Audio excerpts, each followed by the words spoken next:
Et à ma fille Claire, qui ne recevra rien, parce que c'est exactement ce qu'elle mérite, déclara mon père, d'une voix posée et soignée. On dit que les enterrements révèlent la vérité des familles, mais la mienne n'a pas attendu l'éloge funèbre. Ma vérité est arrivée avant même que l'avocat n'ouvre son dossier. J'étais assise à l'extrémité de la grande salle du domaine Ashford. Trop loin de la cheminée pour en sentir la chaleur, mais assez près pour entendre chaque respiration dans le silence. Les verres en cristal tintaient. Les cousins, murmura quelqu'un. Une autre personne s'éclaircit la gorge. La tension crépitait plus fort que le feu derrière moi. Puis mon père se leva. Charles Ashford. Cheveux argentés parfaitement coiffés, costume bleu nuit taillé comme une armure. La salle se tut, suspendue. Tout le monde pensait qu'il prononcerait un petit discours avant que l'avocat ne commence. Un moment de respect, peut-être. De gratitude. De clôture. À la place, il leva son verre avec ce genre de sourire qui ne touche jamais les yeux. Un toast glacial. À mon fils, Logan, dit-il, voix ferme et lisse. Qui guidera le prochain chapitre de notre héritage. Et à ma fille Claire. Il tourna légèrement la tête vers moi sans croiser mon regard. Qui ne recevra rien. Parce que c'est exactement ce qu'elle mérite. Ce fut comme une gifle en plein visage. Tranchant. Définitif. Des exclamations de surprise fusèrent. Ma tante Evelyne laissa tomber sa coupe de champagne. Quelqu'un murmura, « Seigneur Dieu !» Même la gouvernante s'immobilisa. Mais moi, je n'ai pas scié.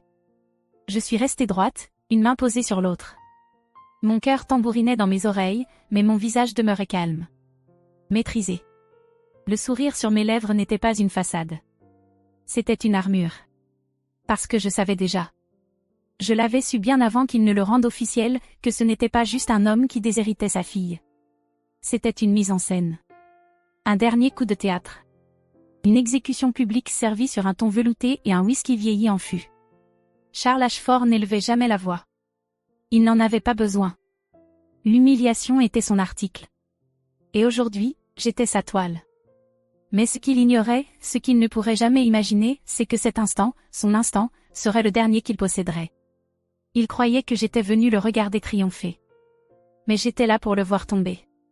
Grandir en tant que Claire Ashford signifiait apprendre très tôt une leçon. La grandeur devait se mériter, à moins d'être né homme. J'ai fait tout ce qu'il disait nécessaire pour être digne. Mention d'excellence. Présidente du conseil des élèves. Double diplôme à Stanford, commerce et ingénierie environnementale. À 23 ans, j'ai repris en main l'une des plus vieilles divisions logistiques de l'entreprise, en pleine débâcle. J'ai proposé une restructuration, réduit les coûts de 30% et rendu la division rentable en 6 mois.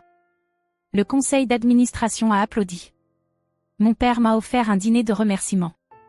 Pendant ce temps, Logan, mon frère, le fils préféré, a échoué à Yale. 2 fois.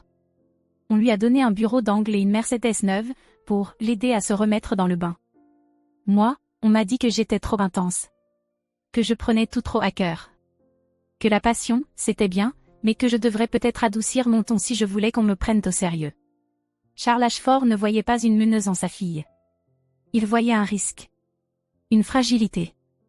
Une femme trop ambitieuse pour se taire et trop brillante pour rester à sa place. Au dîner de famille, il m'interrompait en plein milieu d'une phrase pour demander à Logan comment allait son golf. En réunion, il complimentait ma robe avant de balayer mes propositions. Et quand je lui ai présenté le projet de start-up que j'avais peaufiné pendant 1 an, une initiative de chaîne d'approvisionnement écologique, il ne l'a même pas lu. Il a à peine regardé la page de couverture et a dit « Tu es une fille charmante, Claire. Pourquoi ne pas te concentrer sur ce qui fait de toi une bonne épouse ?» Ce jour-là, quelque chose s'est brisé en moi. Pas mon ambition. Pas ma loyauté. Juste mon besoin d'obtenir son approbation. Parce que j'ai compris une chose, je ne pourrais jamais hériter d'un empire qui n'avait jamais été pensé pour moi. Pas en tant que fille. Pas dans son monde. Alors j'ai cessé de vouloir appartenir, et j'ai commencé à me préparer à construire le mien. Tandis que Charles Ashford me voyait comme une menace en talons, mon grand-père, Edward Ashford, me voyait autrement. Pas comme une fille. Pas comme un risque. Pas comme quelqu'un à contrôler. Mais comme quelqu'un de capable. Il s'asseyait avec moi dans sa bibliothèque, entouré de livres empilés comme des forteresses, et il écoutait, vraiment écoutait, mes idées, mes peurs, ma vision pour l'avenir de l'entreprise. Un jour, il m'a dit, le vrai problème avec ton père, ce n'est pas qu'il doute de toi. C'est qu'il sait exactement à quel point tu es puissante. Et ça le terrifie. À l'époque, j'ai cru qu'il était simplement gentil, peut-être un peu indulgent, mais maintenant je pense qu'il me mettait en garde. Quand sa santé a commencé à décliner, c'est moi qui venais le voir chaque matin. Pas Logan. Pas mon père. Moi. Je lui apportais ses médicaments. Je lui lisais le Wall Street Journal 2 fois s'il oubliait qu'on l'avait déjà lu. Je riais à ses blagues affreuses. Je peignais ses cheveux quand les infirmières oubliaient. Je répondais au téléphone quand ses avocats appelaient. Je restais tard quand il oubliait mon prénom, et je lui tenais la main malgré tout. Et un matin, dans un rare moment de lucidité, il m'a dit, « Je suis peut-être en train de mourir, mais je ne suis pas aveugle. Je vois ce que tu as fait. Je vois qui tu es. » C'est ce jour-là qu'il m'a demandé de rencontrer son avocat privé, pas ceux de la famille, pas ceux que Charles avait sous contrat. Quelqu'un d'indépendant. Quelqu'un qui pourrait l'aider à rétablir la vérité. Ce que je ne savais pas encore, c'était jusqu'où il était prêt à aller pour s'assurer que je ne sois pas effacé. Ils ont enterré mon grand-père dans un cercueil en acajou, bordé d'or, digne d'un homme qui avait bâti un empire à partir de rien. Et puis, devant tout le monde, mon père a enterré la vérité. La chapelle était pleine de partenaires d'affaires, amis de la famille, membres du conseil d'administration, politiciens en costume taillé sur mesure qui devaient à mon grand-père bien plus qu'une poignée de main. Tout le monde était venu pour louer Edward Ashford. Tout le monde sauf moi. Je n'étais pas invité à parler. Mon nom ne figurait même pas dans le programme. Je me suis assise 5 rangs derrière, en noir, silencieuse, observant Charles prendre la parole comme un roi s'adressant à sa cour. Il s'est éclairci la gorge, a laissé le silence s'installer, puis a commencé. Mon père était un homme de vision, de discipline et de loyauté. Il croyait en l'ordre, en la structure, et par-dessus tout, en la famille. Mon fils Logan perpétuera cette vision. Pas une seule fois il n'a mentionné mon nom. Pas une seule fois ses lèvres ne m'ont nommé. Je n'étais pas une petite fille. Je n'étais pas une aidante. Je n'étais même pas une ombre, juste un fantôme à la lisière du royaume. C'est là que j'ai compris, il ne s'agissait pas seulement d'argent, ou d'héritage, ou de fierté. Charles ne cherchait pas seulement à me déshériter. Il cherchait à m'effacer de la mémoire, de l'histoire, de notre lignée. Mais je n'ai pas interrompu. Je n'ai pas crié. Parce que je savais déjà ce qu'il ignorait. Je savais qu'il existait un autre testament. Une enveloppe scellée. Signée. Notariée. En attente. Alors je suis restée en silence, et je l'ai laissé creuser sa propre tombe à chaque mot. 2 semaines après les funérailles, le salon de l'héritage des Ashford était de nouveau plein. Mais cette fois, le deuil était terminé. Le spectacle commençait. L'avocat, maître Franklin Ellis, était assis en bout de table, 2 dossiers devant lui, l'un mince, l'autre épais, scellé à la cire. Personne ne prêtait attention au second. Sauf moi. Encore une fois, j'étais placée à l'extrémité de la table, à côté d'un radiateur qui fuyait, comme une pensée oubliée. Logan et mon père occupaient le centre, coudes posés sur le bois poli, sirotant du bourbon vieilli comme s'il possédait déjà l'héritage. Charles ajusta ses boutons de manchette et se leva, un sourire maîtrisé tirant le coin de sa bouche. Avant de commencer, dit-il avec aisance, levant son verre une fois de plus, j'aimerais porter un dernier toast. À mon fils, Logan, qui mènera Ashford Global dans sa prochaine ère avec honneur. Il marqua une pause, pour les faits. Les gens hochèrent la tête. Sourire. Puis sa voix baissa, théâtrale. Et à ma fille Claire, qui a préféré l'émotion à la loyauté. J'espère que tu trouveras la paix où que tu atterrisses. Un rire nerveux se répandit au fond de la salle, bref, mal à l'aise. Tante Evelyne détourna le regard. Maître Ellis cligna lentement des yeux, puis ouvrit le premier dossier. Distribution de routine des biens. Résidence secondaire. Œuvres d'art. Bijoux. Je ne bougeais pas. J'attendais. Parce que je savais ce qui allait arriver. Il s'éclaircit de nouveau la gorge et glissa la main vers la deuxième enveloppe épaisse, scellée, marquée d'un cachet doré. Conformément à la directive privée du défunt Edward Ashford, annonça-t-il prudemment. Les actions majoritaires d'Ashford Global, l'ensemble du domaine, et l'autorité de vote complète doivent être transférées immédiatement à Claire Ashford. Le silence explosa. Logan s'étrangla avec sa boisson. Un verre se brisa dans une main. Les yeux de mon père restèrent fixes, sans cligner. Je souris. Parce qu'à cet instant, la pièce m'appartenait. Dès que mon nom fut prononcé, tout bascula, pas seulement dans la salle, mais dans l'équilibre du pouvoir. Mais la vérité? Ce moment n'était ni un coup de chance, ni une vengeance. C'était une stratégie. Mon père pensait avoir élevé une fille qu'il pouvait contrôler. Ce qu'il avait en réalité élevé, c'était une stratège. Et ça n'a pas commencé lors de la lecture du testament. Ça a commencé le jour où il a repoussé mon projet d'entreprise, 6 mois de recherche, d'innovation, de cœur, comme s'il s'agissait d'une serviette oubliée au déjeuner. Tu es une jolie fille, Claire, m'avait-il dit. Concentre-toi sur des choses qui feront de toi une meilleure épouse.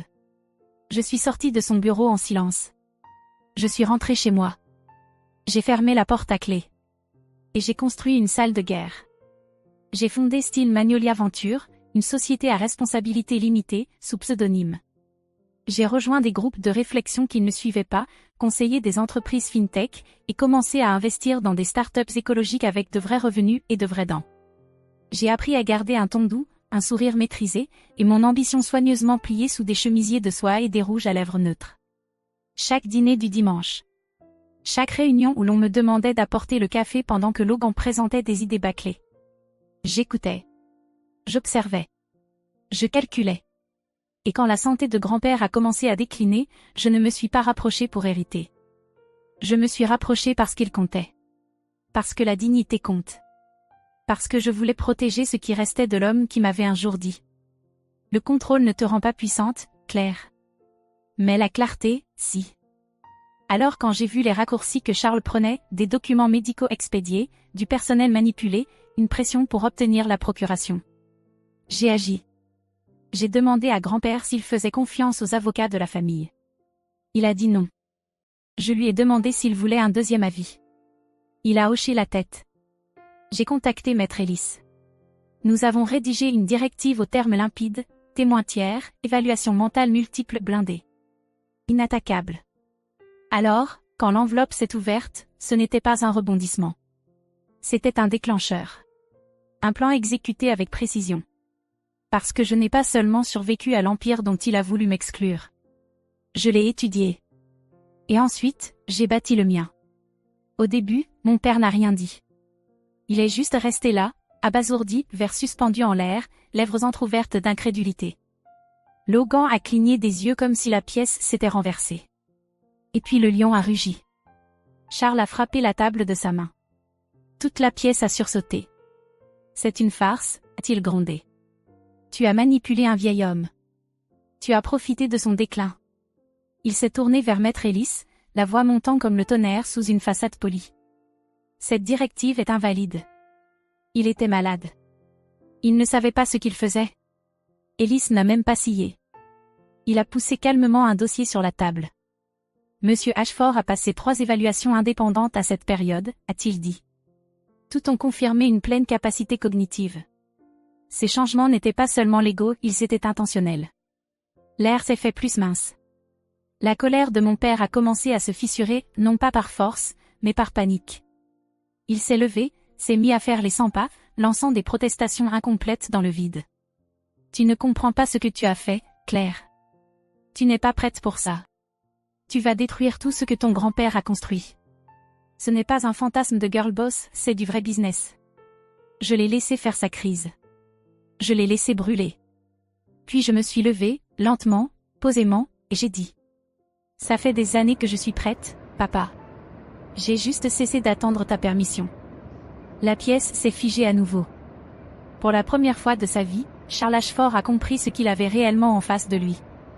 Pas une fille. Pas une déception. Mais une rivale. Et je l'ai vu dans ses yeux, il savait qu'il avait déjà perdu. Le lendemain matin, avant que la ville ne s'éveille, je me suis tenue devant les immenses portes vitrées d'Ashford Global.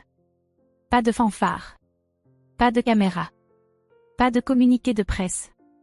Juste moi. Un manteau noir. Une mallette pleine de plans que personne n'était prêt à voir. Mes talons résonnaient dans le hall de marbre. Je suis entrée dans cet endroit que je connaissais depuis l'enfance, à l'époque où je venais avec mon grand-père, lui tenant la main dans des ascenseurs trop grands pour mes jambes. Aujourd'hui, c'est moi qui tenais les clés. Premier arrêt, le bureau de mon grand-père, la suite d'angles avec vue sur la ville et du pouvoir dans chaque centimètre. Je suis entré, j'ai expiré, et j'ai changé les serrures non par symbole, mais par stratégie, parce que je savais que Charles ne partirait pas en silence.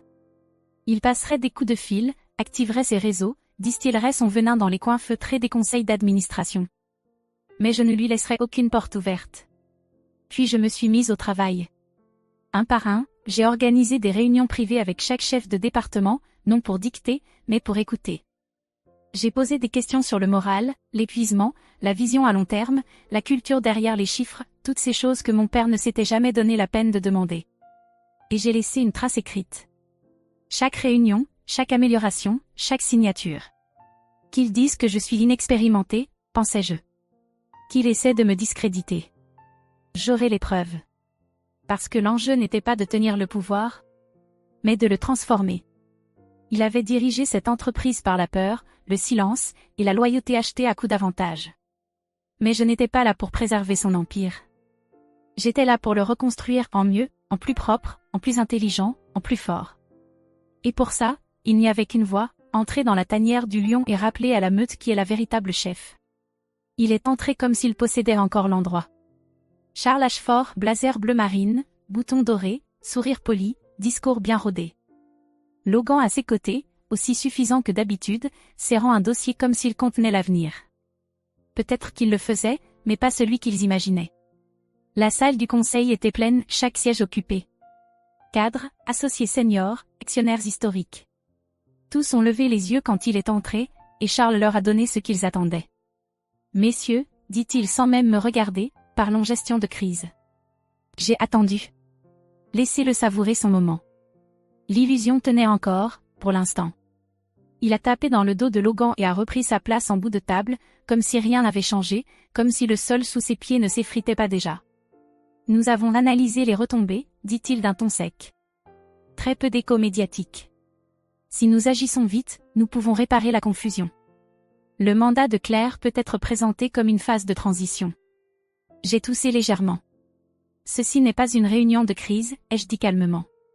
C'est une session de restructuration. Là, j'ai capté leur attention. J'ai distribué des dossiers scellés, un pour chaque membre du conseil. À l'intérieur, des preuves. Détournement de fonds sous la direction de Charles. Compte offshore. Investissements illicites dans des sociétés écrans à des adresses fictives. Puis vint le dossier de Logan, usage abusif de fonds de l'entreprise pour des voyages personnels, vol en première classe, une fête sur un yacht financé par la société. Et une pizza. Le silence était étouffant. Charles a ouvert son dossier, la mâchoire crispée. Logan a blêmi. C'est absurde, marmonna mon père. Tout ça ne tient pas debout. Tout a été vérifié, ai-je répondu. Audité par un cabinet de conformité indépendant. Aujourd'hui, le conseil va voter. Logan s'est levé trop vite. Tu as piraté mes emails. C'est illégal. Ça s'appelle de la supervision, ai-je répliqué. Bienvenue dans le monde réel. Le vote ne fut pas serré. Même pas disputé. Unanime. Logan, privé d'accès. Charles, exclu de toute activité liée à l'entreprise, avec effet immédiat. Leur badge désactivé avant la fin de la réunion. Je les ai raccompagnés moi-même à l'ascenseur, et alors que les portes se refermaient, Charles s'est tourné, la voix basse et amère. Tu crois que c'est fini? Je me suis penché légèrement. Non. Je pense que ce n'est que le début. Il attendait dehors comme s'il appartenait encore au lieu. Pas de chauffeur. Pas de suite.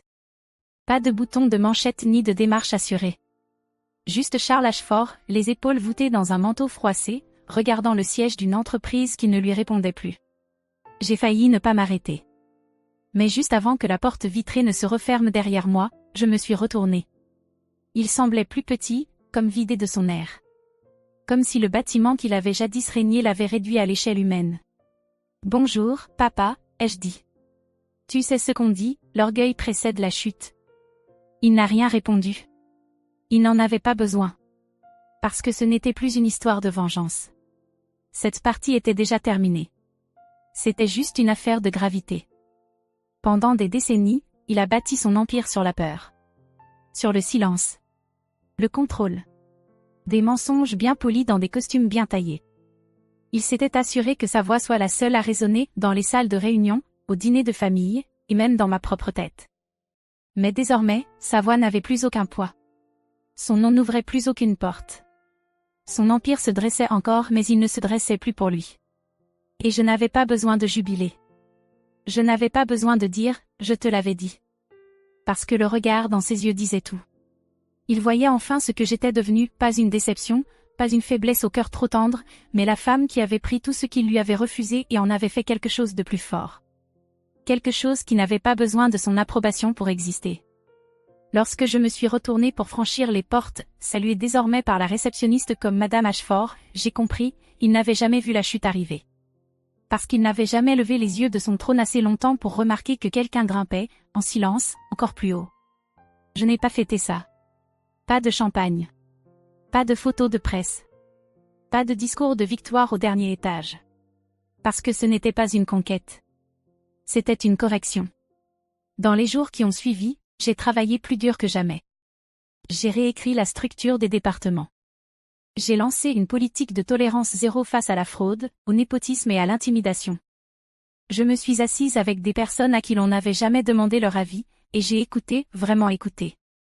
J'ai remplacé les réseaux de rumeurs par des initiatives de transparence, mis en place des programmes de mentorat pour les femmes oubliées, prolongé le congé maternité, recruté du sang neuf, des talents divers, motivés, invisibles jusque-là. Parce que cet empire n'était pas seulement à moi de tenir. Il était à moi de guérir. Les médias ont appelé ça un coup de force, une fille détrône son père PDG dans un coup d'entreprise. Mais ils n'ont rien compris. Ce n'était pas une revanche.